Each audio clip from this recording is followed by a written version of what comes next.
E terminou em Roma a Assembleia Sinodal dos Bispos, um evento de grande importância liderado pelo Papa, no qual os bispos de todo o mundo vão ao Vaticano para discutir assuntos relevantes da Igreja Católica. A Assembleia Sinodal deste ano, o Papa Francisco sublinhou a necessidade de reformas na Igreja para que ela possa cumprir melhor a sua missão. O Jornal de Domingo conversou com o teólogo e historiador Jairzinho Pereira, que tem uma perspectiva esclarecedora sobre o Sínodo, uma questão pouco falada, e Jairzinho Pereira aproveitou para destacar algumas das questões discutidas no evento. No mundo da Igreja Católica, a Assembleia Sinodal é uma ocasião de relevância inigualável. Liderada pelo Papa Francisco, esta reunião anual, que já vai na sua 16ª edição, reuniu aproximadamente 10% dos bispos de todo o mundo, com o propósito de debater questões importantes da sinodalidade, ou seja, assuntos que moldam o futuro da Igreja Católica.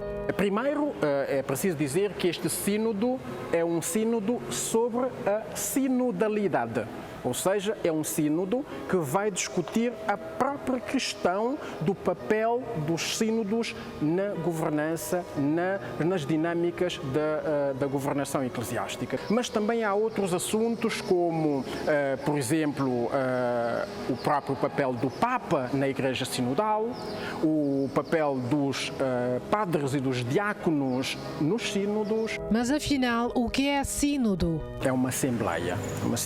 A palavra sínodo deriva do grego, mais precisamente de uma preposição indeclinável, syne, mais odos, que faz uma conjunção que dá a ideia de uma viagem conjunta, de uma jornada conjunta. O teólogo e historiador Jairzinho Lopes Pereira explica: a 16ª Assembleia Geral Ordinária do Sínodo dos Bispos é uma fase notável em reformas e inclusão. O Santo Padre propôs que a ordenação de mulheres ao sacerdócio seja objeto de estudo, o que representa um marco significativo na posição da Igreja em relação a essa questão que dividiu opiniões. Convencionou-se que vai-se continuar a discussão teológica, histórica em torno da ordenação diaconal das mulheres, que é um assunto que dividiu os membros, os participantes no sínodo.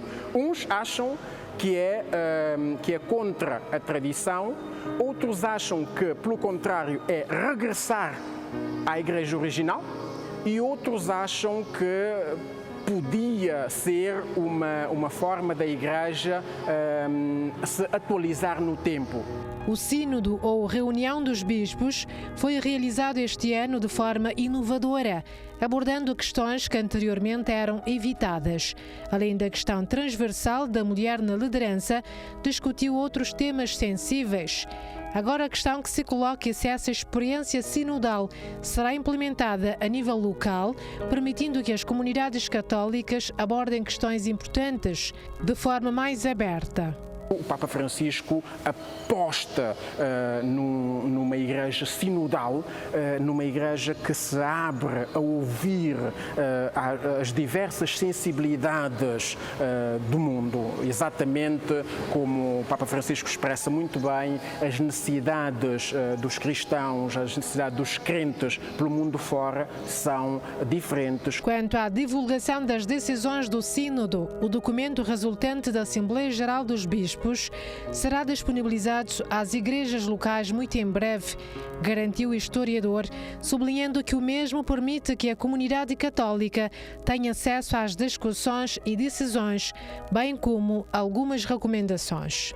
Recomenda-se, por exemplo, que as mulheres tenham acesso aos currícula e aos cursos de teologia, de história da Igreja, de espiritualidade, para ganharem no sentido de formação intelectual, não é? Esta é uma recomendação muito pertinente.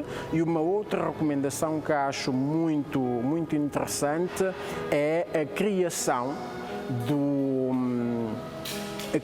de um conselho de patriarcas e de arcebispos, não é? Das igrejas orientais, ditas igrejas orientais católicas, junto da Santa Sé junto do Papa, ou seja, essas igrejas teriam um conselho que as representariam junto do Papa. São algumas recomendações saídas do relatório. Este ano, o sínodo aconteceu sob o lema Por uma Igreja Sinodal, Comunhão, Participação e Missão, e contou com a participação de aproximadamente 365 membros, incluindo cardeais, bispos e, pela primeira vez, mulheres. Isso destaca a evolução da Igreja Católica em direção a uma abordagem mais sinodal e inclusiva, abrindo portas para novos diálogos e reformas importantes, com o objetivo de promover uma Igreja mais inclusiva.